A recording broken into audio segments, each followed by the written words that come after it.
किनारे राम को रोककर भोजन किया और फिर दोनों विश्राम करने लगे। तभी श्री सत्यनारायण भगवान ने साधु के रूप में व्यापारी के पास पहुंचे और उन्होंने पूछा कि वाणी पुत्र तेरी नाम में क्या समागम हुआ है। व्यापारी ने मन ही मन सोचा कि यह दंडी साधु बच्चे कुछ मांगने की इच्छा से समाज के बारे में पूछ रहा है। यह सोचकर व्यापारी ने झूठ बोल दिया।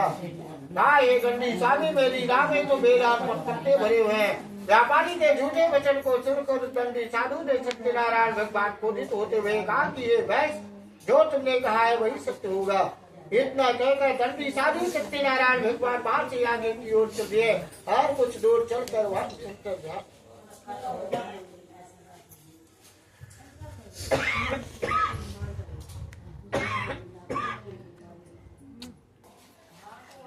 लेकिन व्यापारी ने अपनी राह में भरे हुए बेला और पत्ते देखा तो वह फिर जोर जोर से विलाप करने लगा और अपने झूठ बोलने का प्राचीन करने लगा।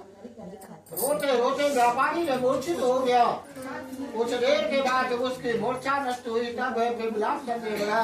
तब उसके दामाद ने कहा कि आप इतना दुखी मत होइए, यह तो दंडी साधु के साथ के कारण हुआ है। अतः वही दंडी महाराज हमें विपत्ति से छुटकारा दिला सकते हैं। तमाम के वचन को सुनकर उस व्यापारी ने दंडी साधु की तलाश में चल दिया। अतः कुछ दूर ढूंढने पर उसे वृक्ष के नीचे दंडी साधु के रूप में सत्यनारायण भगवान मिल गए। उस व्यापारी ने दंडी साधु के चरणों गिरकर झूठ बोलने की क्षमा मांगी। दंडी साधु तुरंत सत्यनारायण भगवान बोले, हे वाणी पुत्र, तेरे बार बार झूठ बोलने के कारण ही मैंने तुझे इतना दंड दिया है। तूने बार बार सत्यनारायण भगवान अर्थात मेरी पूजा करने के लिए कहा, लेकिन कभी पूजा नहीं किया। तब व्यापारी ने हाथ जो जीवन में कभी झूठ नहीं बोलूंगा, चलो श्री सत्यनारायण भगवान की पूजा किया करूंगा, आप उस पर अनुकंपा करें। व्यापारी की क्षमा याचना को सुनकर दंडी साधु तुरंत सत्यनारायण भगवान ने उसे क्षमा कर दिया। उसी समय व्यापारी की राह में भरे हुए बेल और पत्ते धनधान से परिवर्तित हो गए। व्यापारी ने अपने दामाद तथा सेवकों के साथ मिलकर विष्णु श्री सत्यनारायण भगवान का व्रत कर उनकी पूजा की और पूजा के बाद सबको प्रसाद देकर सब भी प्रसाद ग्रहण किया।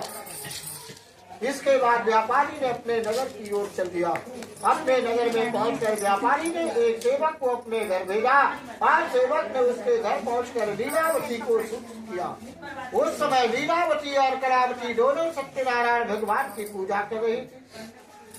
पति और दामाद के घर लौटाने का समाचार सुनकर लीलावती ने पूजा पूरी करके प्रसाद ग्रहण करने के बाद कलावती से कहा कि बेटी मैं नदी के किनारे जा रही हो तो घर का पूरा काम करके आ जाना।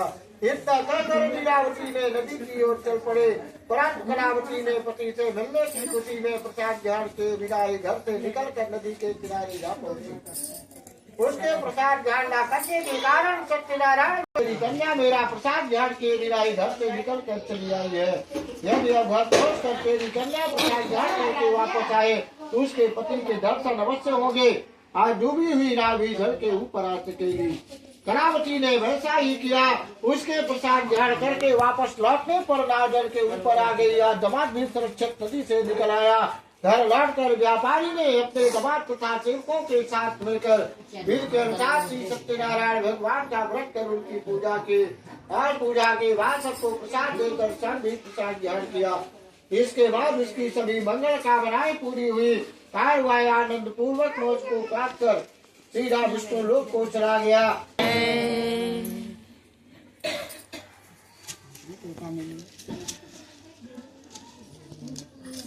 अच्छा